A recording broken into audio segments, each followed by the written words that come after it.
اللہ رب العالمین نے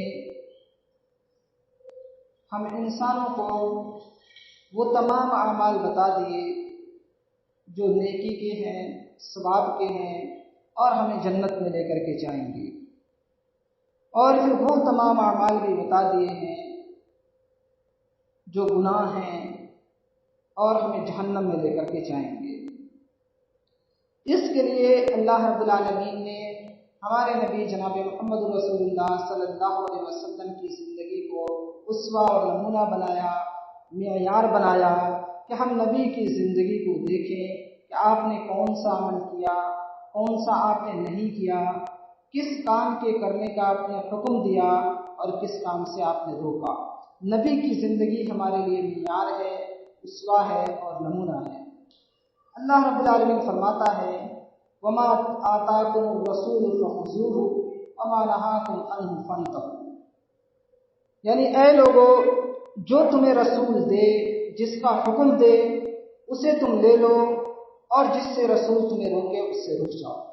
یہی معیار ہے، یہی اصول ہے کہ نبی نے جو کچھ ہمیں دیا اسے ہم لیں، اور جن سے نبی صلی اللہ علیہ وسلم نے روکا ہے ان سے ہم رک جائیں۔ یہی ہماری جنت کی ضمانت ہے، جنت میں جانے کا سبب ہے کہ نبی صلی اللہ علیہ وسلم نے جس چیز کا حکم دیا اس کو ہم لے لیں، اور جس چیز کا آپ نے حکم نہیں دیا، جس کام کو کرنے کو آپ نے نہیں کہا ہے، اس تعلق سے آپ خاموش رہے، اسے ہم دین سمجھ کر نہ کریں، اس کو ہم دین کا حصہ نہ سمجھیں۔ جو کچھ نبی صلی اللہ علیہ وسلم نے بطور دین کے ہمیں دیا اسے ہمیں لینا ہے، اور جو آپ نے ہمیں بطور دین کے نہیں دیا ہے ان چیزوں سے ہمیں پرہیز کرنا اور رکنا ہے۔ یہی اسلام ہے اور یہی طریقہ ہمیں جنت میں لے کر جائے گا۔ اس کے علاوہ ہم اگر اور کوئی طریقہ اختیار کریں گے تو وہ طریقہ ہمیں گمراہی کی طرف لے کر چلا جائے گا، ہمیں جہنم کی طرف لے کر جا سکتا ہے۔ دین مکمل ہے، دین کے اندر نہ تو ہم کمی کر سکتے اپنی طرف سے، نہ ہم کسی قسم کی زیادتی کر سکتے۔ نبی صلی اللہ علیہ وسلم نے جتنا دے دیا وہی مکمل دین ہے، اس کے اندر کمی یا زیادتی کی گنجائش باقی نہیں رہی۔ اسی وجہ سے اللہ رب العالمین نے قرآن مجید کے اندر فرمایا ہے الیوم اکملت لکم دینکم واتممت علیکم نعمتی ورضیت لکم الاسلام دینا۔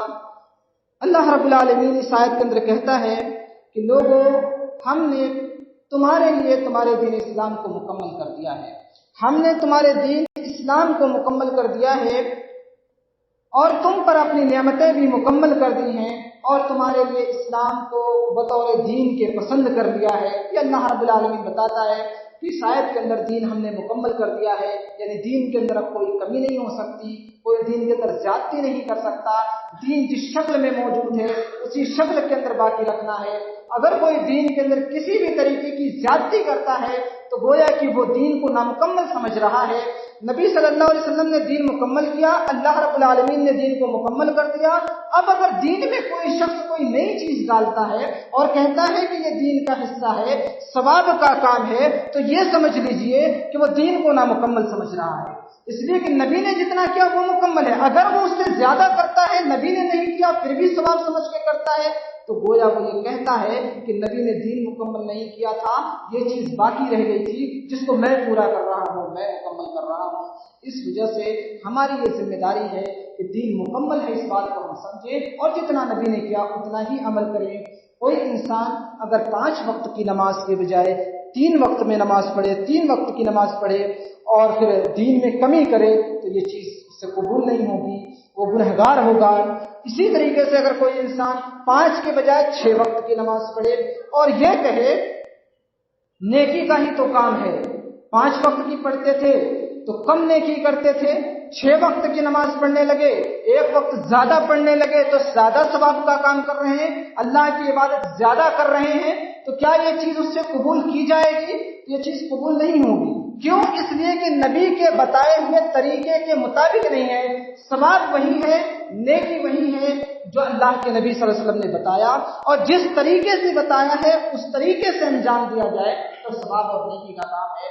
اور اگر اللہ کے نبی صلی اللہ علیہ وسلم نے جیسے بتایا اس طریقے سے اگر ہم نہیں انجام دیں گے تو ثواب کا کام نہیں ہوگا، وہ ہمارے لیے عذاب بن سکتا ہے۔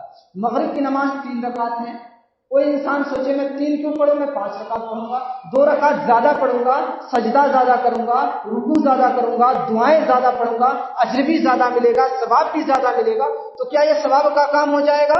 सवाब का काम नहीं होगा, दीन के अंदर तब्दीली हो जाएगी।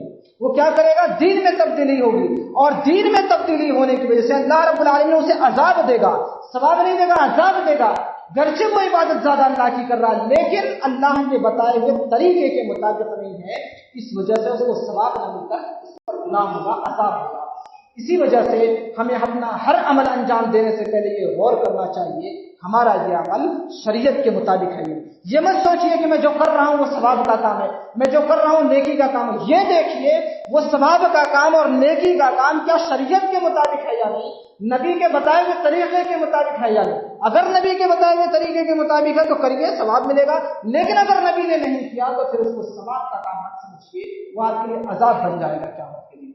बाज़ लोग ये कहते हैं कि नबी सल्लल्लाहु अलैहि वसल्लम तो बख्शाए थे, वो तो जितना अमल किए, हम तो गुनाहगार हैं, हमारे तो बहुत सारे गुनाह हैं, हमें तो ज्यादा नेकी का काम करना चाहिए। इस तरीके के शुबहात लोगों के दिलों में डालते हैं कि नबी ने जो किया वो तो किया, इसलिए कि नबी सल्लल्लाहु अलैहि वसल्लम के गुनाह तो बख्शे हुए थे, आपके तो अल्लाह ने पहले ही से आपको माफ कर दिया था, इसलिए अल्लाह के नबी ने जितनी इबादत की उससे बढ़कर हमें इबादत करना चाहिए। ऐसे वहम डालते हैं, ऐसे ख्यालात लोगों के दिलों में डालते हैं। देखिए ऐसी चीज चंद सहाबा किराम के दिल में भी आई थी, उनके भी जहन में ये बात आई थी, लेकिन अल्लाह के नबी सल्लल्लाहु अलैहि वसल्लम ने उन्हें किस तरह समझाया इस पे गौर करके। एक बार 3 सहाबी हज़रत आयशा के पास आए और हज़रत आयशा से पूछा उन्होंने कि आप ये बताइए कि अल्लाह के नबी सल्लल्लाहु अलैहि वसल्लम का अमल क्या था, आप क्या अमल क्या करते थे।